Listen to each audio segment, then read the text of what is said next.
The following program is produced by the Tech Talk Radio Network. Welcome to another episode of Tech Talk Radio. I'm Justin Lemmy. I'm Shawn Weird. And we are the show that talks about computers, technology, and the internet. Now, if you happen to notice, it's just us. Just you and me. It's just me and you. Now, if you listened to last week's show, Andy, Andy lost his tech cred, or tech card, if you will, for a week. He was having some trouble recalling some very basic technology terms. So we basically took away his tech card for the week. So now it is the Justin and Shawn show. How you doing, Shawn? Good. I got back the holiday weekend, was spent camping with limited cell service. So that was awesome. Oh my gosh. I know, right? That's a great, when you can actually get away for a little bit and you don't have to worry about the troubles of the world and getting text messages and things like that. It's nice to be able to get out. Our friends of ours, they're good friends of ours. They recently just purchased I think it was 1.5 acres of land near Fairplay, Colorado. Now, you probably don't know what Fairplay is, but Fairplay is actually really well known if you watch the show South Park. South Park is based off of Fairplay. Oh, that's fun. Yeah. So South Park, is based because I can't remember which one it was. One of the two guys was actually born in Fairplay, raised in Fairplay, Colorado. It is the South Park town. If you actually drive through Fairplay, there are cardboard or probably wooden cutouts of the characters along the streets. It's actually pretty cool. Anyway, our friends, they bought a swap of land out there, out in Fairplay, and it's nice because there's no cell service. They go out there, they just set up their camper. They've got 1.5 acres to themselves. So yeah, we're gonna go out and join them. But yeah, no, it's pretty cool to be able to get out and just get away from things for a while. Yeah, we arrived really late, just because of some circumstances, and Caitlin was in a wedding this past weekend and some other stuff. So we arrived to the state park at 2 a.m. Oh my gosh! And there was somebody there to let you in? Well, they don't. If the state parks are always technically open. Well, I mean, open, but don't you have to like check in at like the ranger station or something? We pre-registered, so they knew we were coming late. Oh, okay. But we were those people who showed up and backing up a creaky camper in the middle of the night. Oh my gosh. So we were those guys. But did you get any trouble from the people the next morning? No. So we went with another couple friend of ours who had the site right behind where we were, and they didn't even hear us. Oh, okay. Well, then I guess that works. I guess your creaky camper isn't as creaky as you thought it was. Well, at 2 a.m., you think it's the creakiest thing out there. So. Yeah. Well, anyway, I'm glad you're back, and I hope you had a great 4th of July. We had a pretty decent 4th of July as well. We just kind of hung out. We had some a little alleyway neighborhood party. We got all the kids together from our neighbors and let the kids, do like poppers and sparklers and things like that. Nothing that makes a bunch of noise. But I have to say, the neighborhood that surrounds ours is very well known for launching a huge fireworks display. And it's not just like one house. I mean, like this is the entire neighborhood. And I'm sure this has gone on far longer than any one of us in our neighborhood has lived here. And initially, people were upset. People are still upset, but the people that have lived here in this neighborhood for many years now, where I live in Denver, they kind of grown to accept it. Like they just know, like from June 25th through July 20th, it's pretty much fireworks every single night. But on July 4th, people launch an entire show of fireworks. I'm talking mortars. I mean, big, huge fireworks. The ones that make the huge splash of color in the sky, but also the ones that make the huge booms in the sky. And so our house was literally rattling from the booms up until probably 1 a.m. Yeah. And so, I mean, at this point, I'm used to it. We just keep the windows shut, throw on the bedroom fan extra high so we can kind of drown out the noise. We gave Eric a little bit of melatonin, let him sleep a little easier, and we were fine. But there are a lot of people in the neighborhood that are complaining on social media, like, oh my gosh, we need to call the police and blah, blah. It's like, they're not going to do anything about it. Like, So you mentioned that people were complaining on Facebook.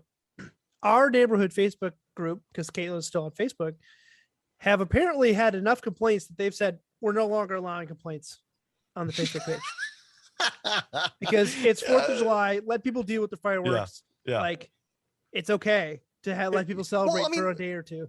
First off, you're complaining on Facebook. Like, what is that going to get you? Right? A couple internet points, you know, like, I mean, you're not going to resolve anything by complaining on Facebook.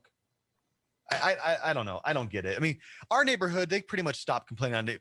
Actually, there was somebody a couple days prior. Actually, it was one day prior. They posted a preemptive post about 4th of July saying, hey, welcome all the new neighbors. You know, everybody, welcome to the neighborhood. Want to let you know that this is going to happen, right? So just be aware that this is going to be the situation and there's nothing you can do about it. So just sit back and enjoy the show, or I don't know, like take some melatonin and go to sleep, because there's really nothing you can do about it. You can't even call the police about it anymore. Wow, that was loud. What are the police going to do? Nothing. They get so many calls based on it. A funny story. This is a side note today. I gotta tell you this. This is so interesting. So I live in a neighborhood that is really close to a brewery, right? And next to the brewery is a community rental. They call it the Shed, but it's like a community space. Mm-hmm. It's got a great room. It's got a kitchen. It's got 2 bathrooms, you know, but it is secured with locked doors and an alarm system. Now, I'm fortunate enough to have the code to the door and the alarm system. So if I ever need to get in there, I can enter the property and disarm the alarm if I need to. So I'm sitting over at the brewery today, enjoying a beer, and I see 2 Adams County sheriff fly by right in front of it. They go around the backside, they get out of their cars, they start running towards the Shed, which is that community spot I told you about, right? It's not literally a shed. They call it the Shed. And I'm like, oh, okay, here we go. All right. I get up on my seat. I walk over there, and I said, they saw me and they're like, hey, do you know what's going on over here? And I said, well, probably the wind blew open one of the doors or something, because we got an alarm code. Okay, well, yeah, most likely it's nothing. But they went and checked the door, and one of the doors was unlocked. So they said, sir, can you just stand back, please? Stand behind this brick wall. We're going to clear the building. And there were 2 female officers, 2 female deputies. She literally pulled out her gun, opened the door, and started shouting. And again, she had to shout because the alarm is going off inside, like, yeah, me, you know? So she had to shout, like, Sheriff's Department, you know, show yourself. If you're in here, you're under arrest. I mean, she had her gun out and everything. And I'm like, wow, this is interesting. This is the best Monday I've had in a while. So anyway, she clears the property. She comes back out and she's like, yeah, do you know the alarm code? And I'm like, yeah, actually I do. So she's like, can you go in and disarm it? So I walked in. It was loud, you know, the alarm's going off. I had to type in the code, you know, I disarmed it. We tried to lock the door again, but we didn't have the right key. It's one of those hex keys that you know, those doors that you have the push bar on the door, you know, you push it and then it unlocks and it opens up. Yep. It was one of those type of doors, but we didn't have the right hex key. She's got a keychain full of hex keys, you know, being a deputy and all, but it didn't work. So we couldn't actually lock the door. But we ended up just like closing the door. I rearmed the alarm, and then we just secured it with a door. What was it? A table. We put a table in front of the door. So that was kind of interesting that we had to, you know, deal with that. But anyway, I totally digress here. This is a tech show, not a camping and what happened in Justin's life show. So let's move on to some tech, right? There's some good things that happened this week in tech. I want to lead off with Jeff Bezos. He is out. He's out. He's done. The CEO and founder of Amazon is done. Now, as of July 5th. Well, you know, it's interesting. July 5th, to the day we record this show, this is actually 27 years to the day that Jeff Bezos founded Amazon in his Seattle garage. So that's kind of fitting, right? I mean, it's not 30 years or whatever, you know, it's not like a round number, but 27 years to the day. He's handing over the reins to one Andy Jassy. who actually ran Amazon's cloud computing business.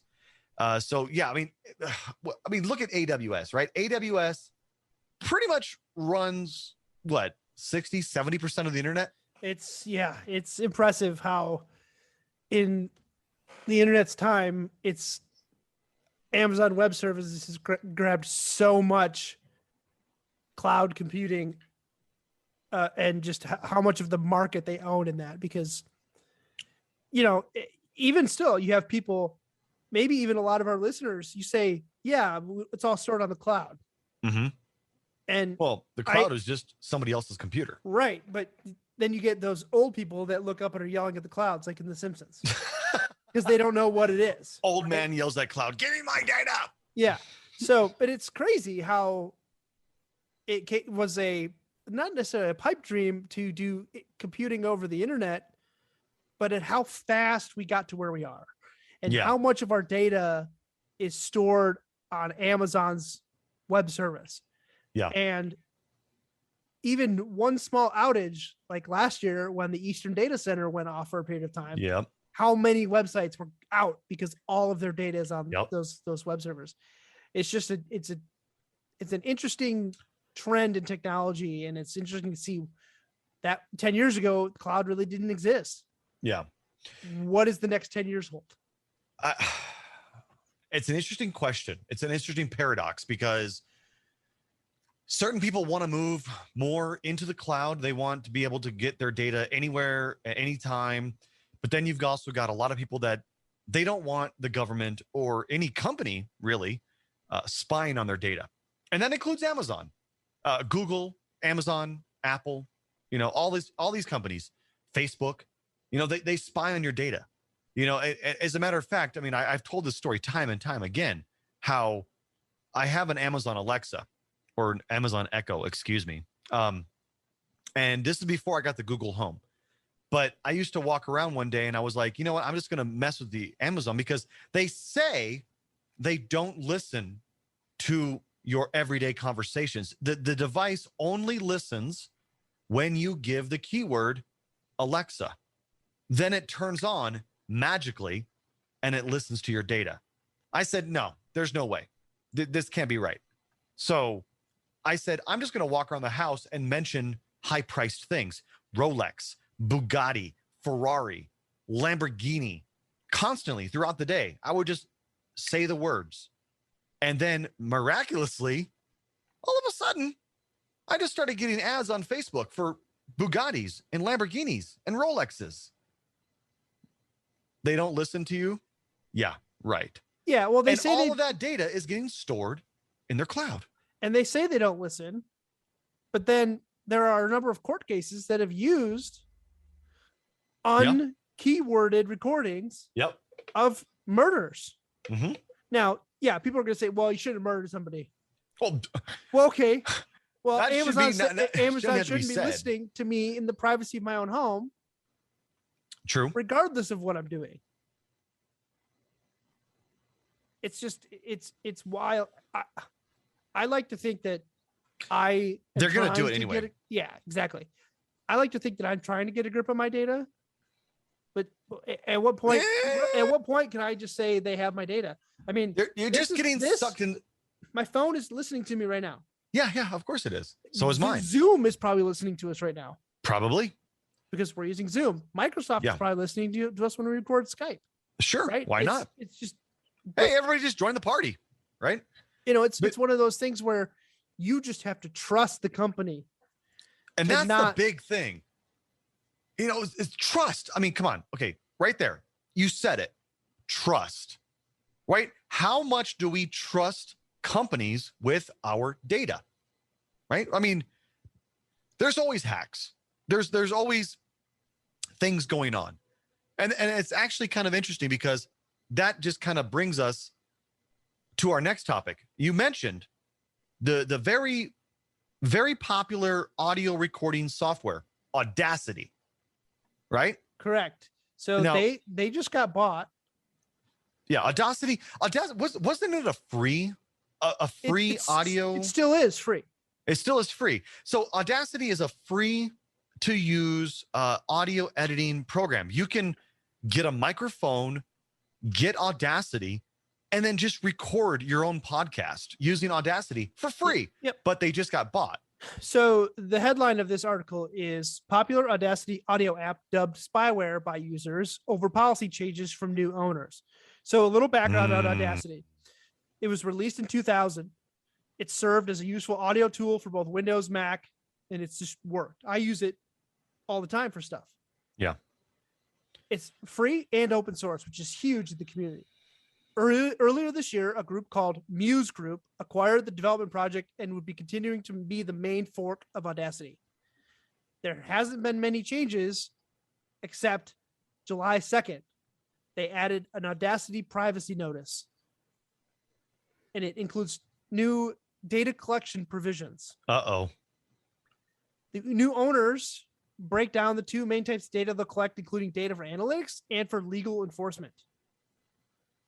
The analytics are limited to more specific information, including the OS version you're running, the CPU you're running, the user country based on your IP address, and obviously error reporting for development. Error reporting, sure, I get that. But the main issue most people have issues with, and I did too when I saw this on Reddit, was the vague and overreaching wording, especially within the legal enforcement section, which says data necessary for law enforcement, litigation, and authority requests, if any. Oh my gosh. Without any limitation. That right there. That tells you that they can do whatever they want under the guise of law enforcement or legal terms. Yeah. They can basically do whatever they want. They can take every piece of your data. They can put down everything you're recording. They can upload it to their cloud and say, do we want to listen to this? Is this legal? Like, is this person recording something or dubbing something that isn't legal? They can do that under that one particular clause. And their legal grounds for processing this data is legitimate interest of the WSM group to defend its legal rights and interests. What is the WSM group? That's new owners? That's the Muse Group. That's just the name of the company that owns the Muse Group. Yeah, I highly doubt that. What they're saying right there is we're just going to lay down and let law enforcement do whatever they want. So if they ever come in and say, we want this user's data, they're going to say, come right in, take whatever you like, because we don't want any problems. And one of the biggest user concerns is that WSM Group, Russian owned. Oh, no. Oh, no. All right. Well, you know what? That is really interesting. And speaking of Russian owned, there was another massive ransomware attack that happened in the US and actually across the world, really, this last week. A group of Russian-speaking hackers have claimed responsibility for a massive ransomware attack over the holiday weekend that hit over 200 US firms and hundreds more worldwide, with the group demanding $70 million in Bitcoin to restore the company's data. So what they're saying here is, now this is not quite accurate. I mean, it's almost accurate, but it's not quite accurate. Each company has the ability to say, all right, we'll pay you the money that you request to let our company free. What this $70 million in Bitcoin is, what they're saying is, we'll give you, in essence, the antidote, right? Mm-hmm. So you think about it, they're poisoned, right? If you think about ransomware as being poisoned, there's no way of getting out of this. You're going to die, right? If you don't get the antidote, you're going to die. Here's the antidote for $70 million in Bitcoin.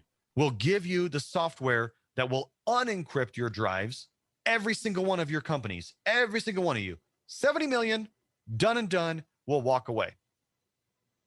I don't think it's going to happen.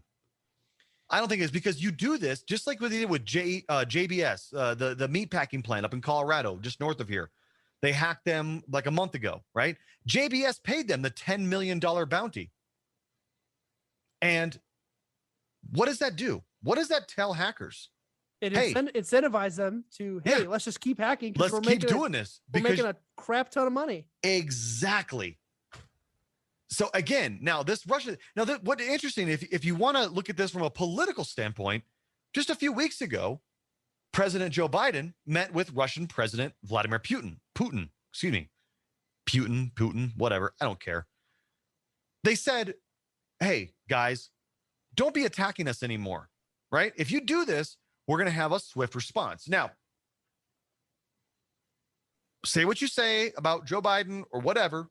Who knows what he actually is going to do about it. But here's the thing. We just got attacked again, right? So now it's up to the president to decide, what are we going to do about this? Are we going to put sanctions on Russia?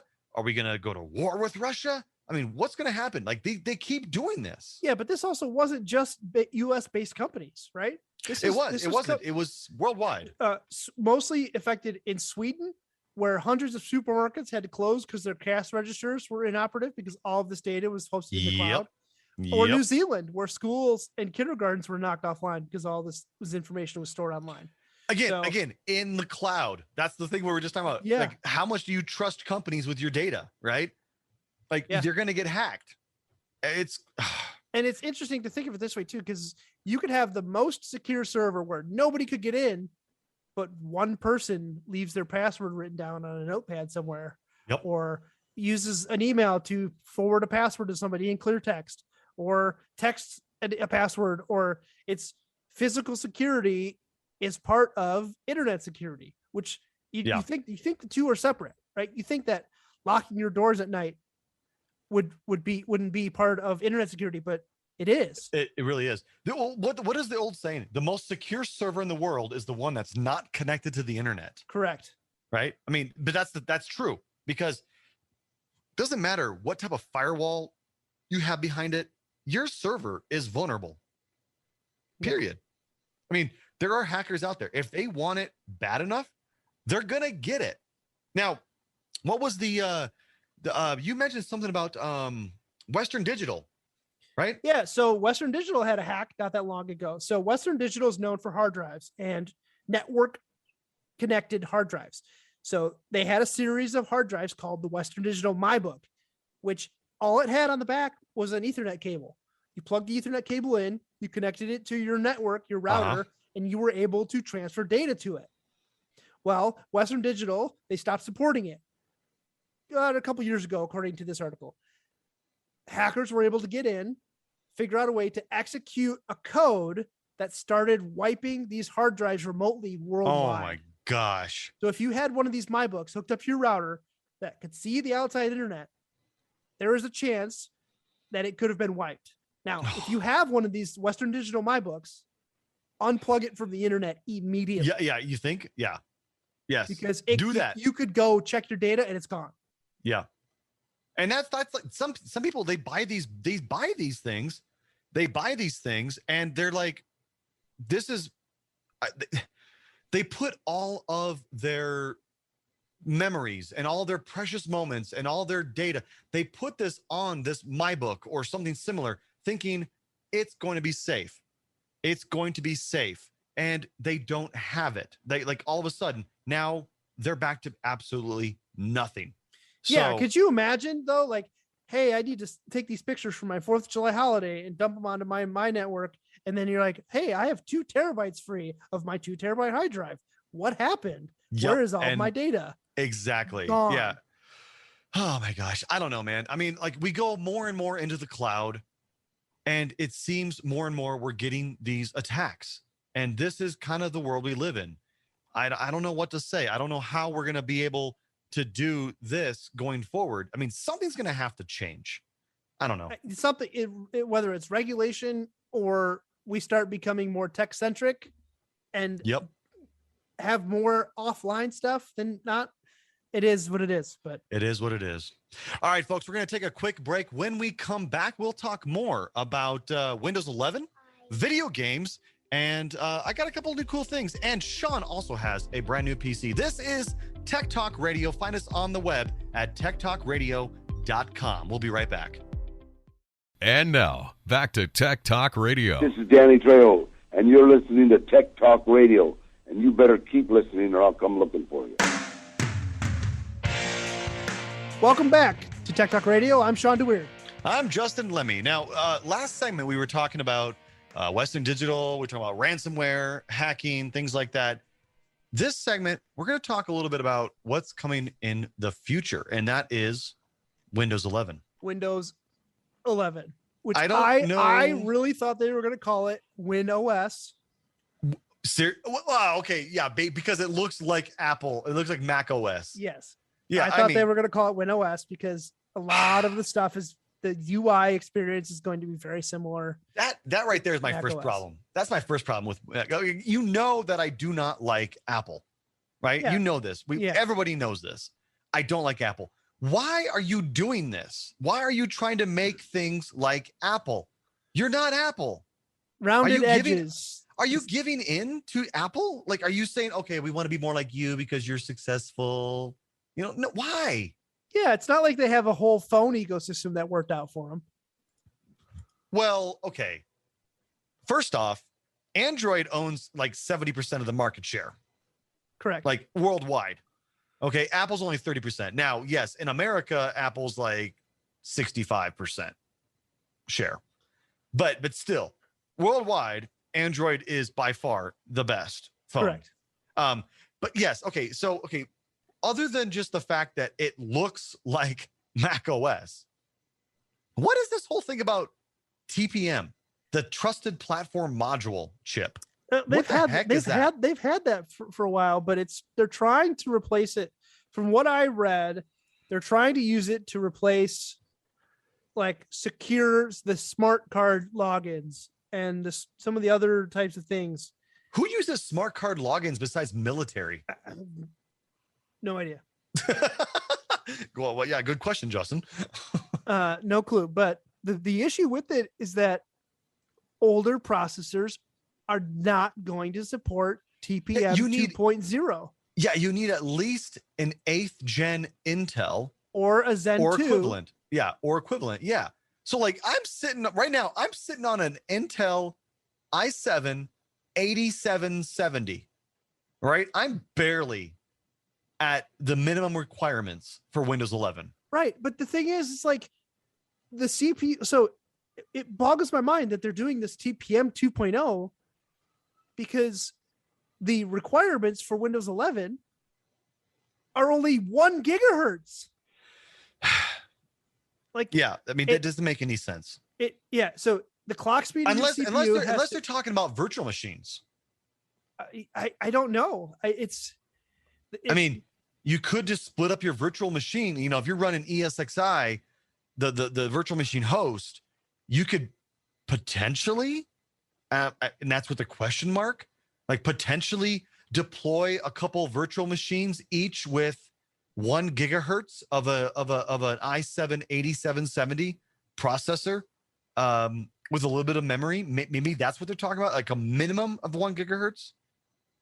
I don't know. I'm not sure, but it's like the RAM requirement is up from 2 gig to 4 gig. Now, if you're running Windows 10 on 2 gigs, you're not doing much.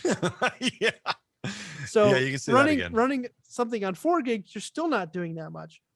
Maybe you could do a little bit, but yeah, it'll be interesting to see how it's like Windows 2022, 11, right? When they come out, 2022. Late 2021. Current Okay. estimates are October to November of 2021. Okay. Well, I don't know. We'll see. I have a feeling that Windows 11 is going to be a dud, because if you look at the whole process of like how we talked about this a couple weeks ago or whatever, about how it was Windows ME sucked, then we got Windows XP, and that was great. And then we got Windows Vista, which sucked. And then we got Windows 7, which is great. And then we got Windows 8 that sucked. And then, well, Windows 8.1, but that doesn't really count. And then you got Windows 10, which was awesome. So the logical thing is Windows 11 is going to suck, but we'll see. We'll see. But just if you want to check out what the benchmarks are, you can go right to Microsoft's website. They actually have a tool you can run to see if your computer is eligible. It's not available yet. I went there yesterday. It was not available yet. They said it's coming soon. Oh, so it does say coming soon at the bottom. It does. Use the PC Health Check app to see if your current PC meets the requirements. Coming soon. Yeah, coming soon. So now I wanted to mention, I got some new cool products. Yeah, you were telling me about that a little bit in the pre-show. Yeah. So- You're the wise guy, right? You're the wise Yeah. guy. And I saw some on Prime Day. I couldn't pass it up. I got 2 outdoor Wyze cams, the outdoor ones, the rugged outdoor available. Now I'm putting them under a gable and an overhang. So like, they're not going to be directly exposed to the elements, but I've got one pointing out my front porch, and I've got one on the back side of my house pointing into the alleyway where the garage is. And I love them. Like, I charged them up, 100% battery. They've been running for about 2 weeks now, and they're still at like 85% battery, which is awesome. The one thing I noticed is I had to turn off the notifications because, going into more of a public space, like the alleyway, there's a lot of people that drive through the alleyway going to their homes. I was getting notifications left and right, and I had to turn it off. But what? I will tell you that scheduling your notifications. So per camera, you can go in and schedule. Okay. You can go in and schedule when notifications will get sent. So like my camera that looks out over my backyard, I only get notifications from midnight to 6 a.m. But you're sleeping during that time. Right. But if I get a notification, Are you actually going to wake up and look at your phone? You never know. Okay. But maybe. But then I can see in the morning, if I wake up, it'll say you had a motion notification on this camera, and I can go back. I can go back and view it or whatever. But you've got more space. Like I honestly, I don't think that would for me living in a very urban area with a lot of traffic. I don't think that I would need to do that. However, I do want to see what happens outside. So, we got a lot of break-ins happen in the garages and also on the front porch. People porch pirates and things like that. So what I did was I subscribed to the Wyze Cam Plus. Which is realistic. It's like just reasonably priced, I think. It is. I think I paid $39 a year for 2 cameras. Yeah. I think it was. Yeah. So I don't do any of my indoor cameras because I don't need them recording what I do inside my house.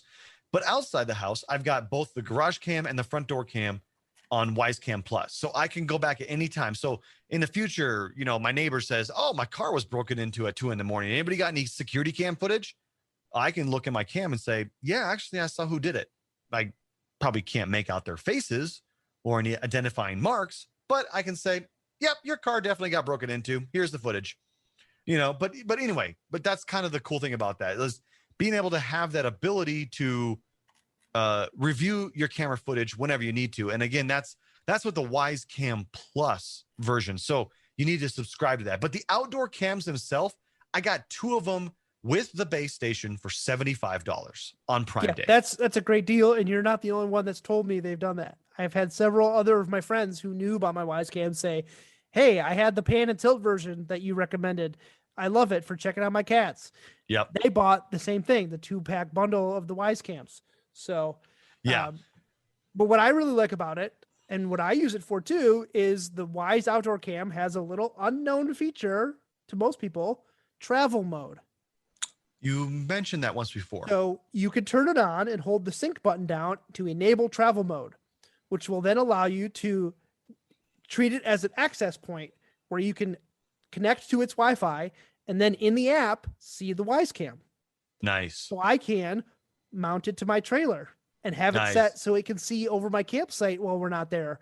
Now it can't obviously trigger notifications on your phone. Well, but it will make recordings. If you're not there, like within the Wi-Fi distance, what good does it do? If you're out hiking a mile away, you can't connect to your Wyze Cam to see what's at your campsite. Let's say somebody breaks in. Okay. They get into my camper. Okay.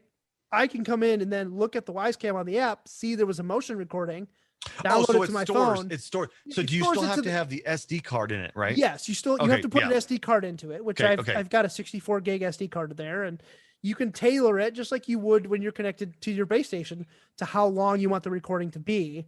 Yeah. How often you want it to record, a cool down period, all that stuff. Yeah. So most of the time you just get people walking their dogs or driving by in the middle of the night, but it's still cool to have and be able to say, if I leave my site unattended for a period of time, I've got it tucked up under my awning where it's not super easy to see, but somebody would see it. But if somebody does do something near my campsite or gets into my truck or something, I would be able to then download it to my phone Nice. seeing it, things like that. So Very cool. yeah. All right. Well, also, I want to mention too, you had a chance to try out a brand new game on the Nintendo Switch.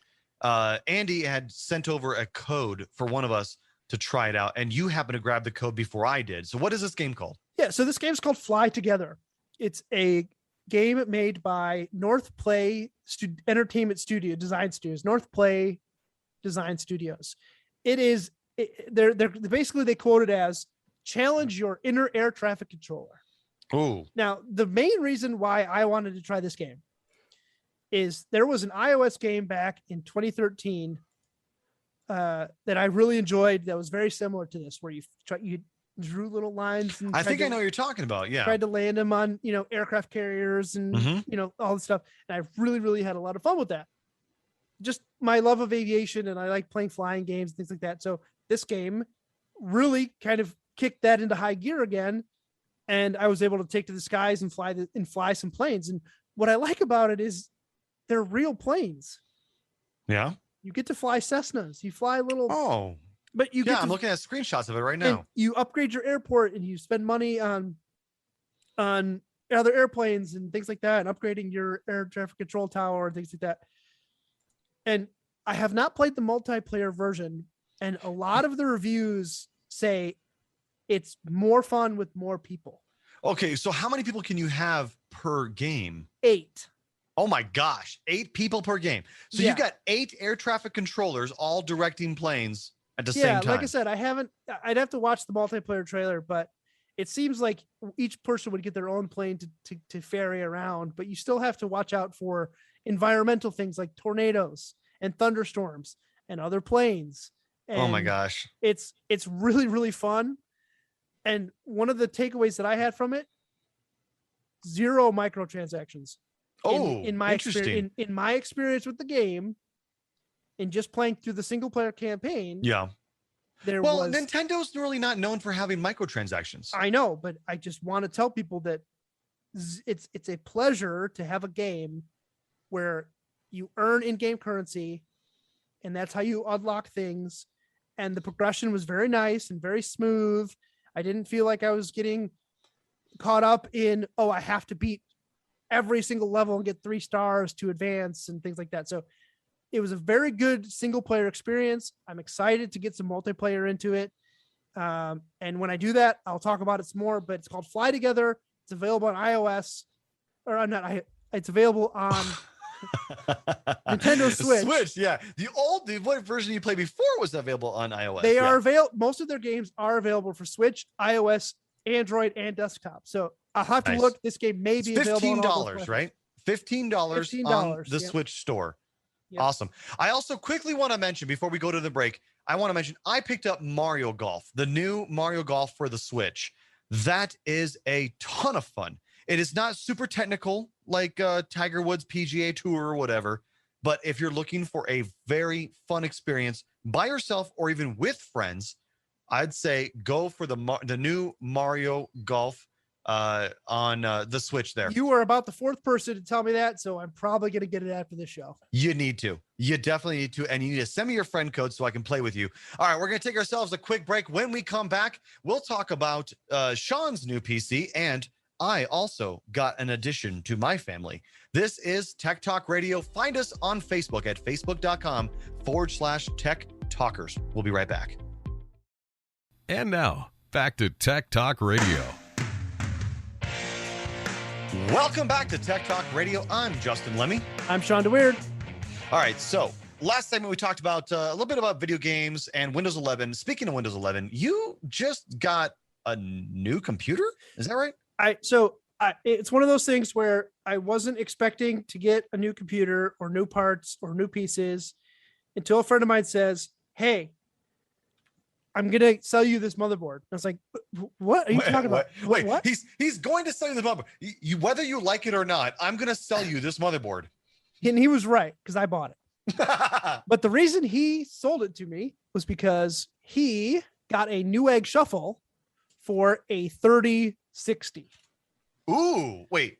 The NVIDIA RTX 3060 yes. graphics card. Yes. Okay, So all right. Newegg does these things called the Newegg shuffle, Okay. where you sign up and you say you want a 3060 or 3070 or whatever. Okay. And they pair it with another peripheral, motherboard, power supply, whatever. Okay. And you get put into a lottery. You get selected for the lottery and you get 2 hours to respond if you want the 3060 or not. Oh my gosh. So do they send you an email or do they send you a text message? They send you all sorts. You can Or sign do up they for all call sorts. you? You can sign up for any plethora of notifications. So Okay. my buddy says, I got my 3060, but I had to buy a motherboard. I've got this X570 Aurorus Elite Wi-Fi gigabit motherboard. Wait, Gigabyte. Gigabyte is the manufacturer, but Aurorus. Okay, so I've never actually heard of that. So this is one of their top of the line motherboards, which has PCI Express 4, 2 M2 slots. 2 M2 slots. It Nice. supports the AM4 socket. So then I had to think. So it's do an I have- AMD. It's an AMD. It's an AMD board. Okay, yeah. yes. Okay, yeah. So then I had to think, do I have any AM4 socket processors in my stock? I don't. So then I had to go talk to Caitlin and say, can I buy a couple pieces for a new computer? I already bought I already bought the motherboards, but now I need more pieces to upgrade. Babe, please. So please. it just happened to be Prime Day. Oh, interesting. So Okay. I found an AMD Ryzen 5 Okay. on Prime Day, Sure. For how much? but then I forgot to buy it. Sean. So then Sean. hold on. So then Newegg had a post Prime Day sale, Of course they did. which I got at AMD Ryzen 7 Ooh. 3700X 8-core 3.6 gig processor, For how much? $220. Okay. Not bad. Which, if you're looking for a Ryzen 7 or a Ryzen 5 or an AM4 socket processor, they're really hard to find right now. Yeah. So I'm Well, lucky I snagged one. Everything's hard to find. So then I thought, well, now of course I need a new solid state hard drive. Mm-hmm. So I got a Samsung N80 M2, 2.2 gig clock speed, 1 terabyte solid state hard drive for it for $120. Nice. So all in all, my computer upgrades, which I had talked about this on a previous episode, I was looking to spend around $600 to upgrade you my did PC. that. And that's right where I fell in. So wait, So- hold on. I'm sorry, maybe I missed this, but did you mention how much you bought the motherboard for? 220. Okay, the motherboard's 220, and then the About processor. about 220 for the processor, Okay, and then 145, I think, for the solid the state RAM. drive. or the solid state drive. So I'm Okay, so really the right RAM- in there. The RAM works. The RAM you have now works in the new So motherboard. The RAM I had Oh, you had on RAM. hand. I had on hand from a previous, Okay. which was DDR4, 1600 clock speed. Might want to upgrade that soon. Get Yeah, okay. right. You're like, come on, bro. Come on. I mean, Relax. I could have spent a little bit more money, but I really tried to keep it under that $600, which I Yeah, did. yeah. I'm really Yeah. excited about it. It's my boot time is 20 seconds Nice. from boot to Netflix.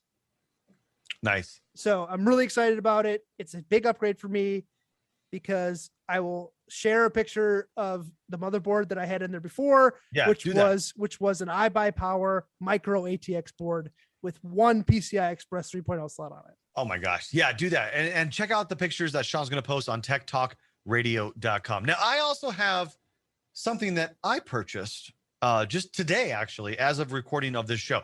So a lot of you know I'm in the IT industry, right? I'm a network engineer. But the job that I do traditionally is kind of fading away, right? It's going more towards automation, being more of a well-rounded IT than just being a network engineer.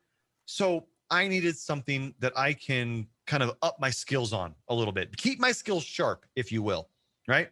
I don't have the ability to do that with my current home setup. So what I did was I found a NAS. Now, for those of you who don't know what NAS is, it's network attached storage. It's basically a large hard drive that sits on your network, but there's more to it than just that. It's not just storage. It's actually its own PC. I mean, literally has a motherboard, a processor, RAM, all that stuff. What I did was I bought the Synology brand. Synology, I bought the DS 920 Plus. It is a 4-bay NAS, so it can hold 4 hard drives. It comes with a Xeon processor capable of 2.7 gigahertz, which again, by today's, big PC standards is not a lot. But again, this is just a storage device. There's not going to be a lot of processor utilization on a storage device. It also comes with 4 gigabytes of built-in memory, expandable up to 8 if you use the official Synology branded RAM. They only sell a 4 gigabyte, excuse me. Yeah, I'm right the first time. Expansion module, but it's Synology branded and it's $90. So they say the unit can only go up to 8 gigabytes of RAM. However, I was watching a video on YouTube with a guy who bought a DS920 Synology, same thing I'm going to get. But he actually tried to up it. So he bought a Crucial memory stick. Crucial is the manufacturer. I think he bought 16 gigabytes of RAM. One single SODIMM stick for 16 gigabytes of RAM for like, I don't know, $70. It was cheaper than Synology, right? $70, popped it in there, boom. The unit recognized it and it runs off of 20 gigabytes of RAM at max. So what I did was I bought the unit itself, which is diskless. There's no disks inside. So I bought that plus the 16 gigabyte upgrade memory module. I'm hoping it works. I think it will. And then I bought 4 2 terabyte Seagate Iron Wolf drives. Now, Iron Wolf is different. Okay, so Seagate, everybody knows Seagate is the manufacturer of hard drives, right? But the Seagate Iron Wolf is made for network attached storage devices or RAIDs or whatever you want to build, because those units typically are running 24/7. They're reading, writing, syncing, creating parity, doing all these things that hard drives do, right? So they're constantly running. And Iron Wolf is made for that 24/7 on. So what I'm going to do is I'm going to run 4 of the 2 terabyte Seagate Iron Wolf drives in a RAID 5. Now, RAID stands for Redundant Array of Independent Disks. So it's basically, it's a backup of a backup in a way, right? So I'm going to run a RAID 5 out of 4 disks, which means 3 of the disks are going to be my storage. 1 of the disks is going to be a parity drive, which is kind of, so basically what it means is like I can lose one of the drives. Like if one of the drives fails, I can pop back in a brand new drive, and using that parity drive, that spare 4th drive, it can rebuild all of the data that it missed off of that one single failure drive. Now, if I lose 2 drives, I'm screwed. I lose all my data, right? But if I lose 1 drive and I can replace it fast enough, which, normally you don't think of fast enough as, oh, I got 30 seconds to do this. You usually got days or weeks before you have to really worry about it. But anyway, I digress. You lose 1 drive, you can pop in another drive and not losing your data. So I'm going to be working off of 4 2 terabyte drives, which by my math adds up to 8 terabytes. But if you're in a RAID 5, you lose one of those drives. So I'm actually going to be working with 6 terabytes of space, which is massive compared to what I need. I don't need that much space, but I have it. So I can run my Plex server. And here's the part that I was talking about with my IT career. I can run ESXi, VMware. I can run VMware machines on the NAS. So I can deploy ESXi. I can pop up a Linux machine. I can pop up a Windows machine. I can play around with it. I can learn things. I can learn things like Kubernetes, Docker, Linux, whatever it may be. I can learn all those things in the comfort of a virtual machine. So if I mess it up, I just delete the virtual machine and redeploy it. Boom, back to business. No big deal. So that was pretty cool. Synology is a great workstation. And I mentioned that I bought the Synology DS920 Plus. I bought 4 2 terabyte Seagate Iron Wolf drives, and a 16 gigabyte memory expansion module. The whole thing cost me $1,000. But again, I'm using it as a tool for, making sure my IT career doesn't go out on the drain. I'm using it for backup of my precious moments, things like that. So that was the cool thing that I got, was the Synology. Yeah, that's cool. I only want to mention just really quick that with my Plex server, I do have a JBOD, which is stands for just a bunch of disks, which I currently have 4 of those Iron Wolf 2 terabytes in there. Now, I don't have a RAID controller card that can handle all of those SATA drives yet, but I'm working on it. I'm trying to find one that's compatible. So I will be at 8 terabytes in RAID 0, yada, yada. So I'm excited for you. It's nice to have that extra space. I use most of my space for Plex. Nice. We've got to take a quick break. So send us a tweet at Tech Talk Radio on Twitter. We'll be back. And now, back to Tech Talk Radio. Welcome back to Tech Talk Radio. I'm Justin Lemmy. I'm Shawn DeWeird. This whole episode, we've talked about ransomware, Security. and hacks, and security. Yep. And our listeners probably want to know, how can they help protect their passwords and how can they be secure? We've talked about it before on the show, and we're going to talk about it again because it's what we both of us use, and I love it. I used it personally, and I use it with the university. It's called 1Password, the number 1 password. It is a password manager. Yes. It is awesome. People were using the other one a while back. I even forget what the name is now all of a sudden. Anyway, there was another one. There was another password manager that everybody was using, but then they started to charging for it. Yeah, Andy had it. And he started complaining because they started charging me for it. 1Password, you pay a flat fee for a personal use, or you pay an enterprise level purchase for the number of users you want. Yeah, and it's reasonable. It actually is reasonable. But see, the thing is the other password manager was free altogether, but then they just started to charge for it. But people were mad because you're like, wait, hold up. You let us have this all for free for so long, and now all of a sudden you're going to start charging us for it. That's why people decided to leave that other password manager. I was one of those people. I went to 1Password. Again, it's the number 1 password.com. It's great. You can try it for free, and if you like it, you can pay the one time, or is it one time or is it per year? I forget. I think there are definitely different solutions. I don't remember exactly. Different solutions. I can't remember exactly. Let's see, pricing right here. Okay, yeah. So personal and family. Okay, yeah. So personal, it's $2.99 a month, billed annually, or families is basically for you and all of your family members, $4.99 a month for free, or I'm sorry, for free for 14 days, but then $4.99 a month, billed annually. So you got to pay them for what they do. I don't have a problem with doing that if I just knew that outright. But 1Password.com is our website of the week. Check it out if you have a chance. And I think it's a great thing. So before we go, any final notes, Shawn?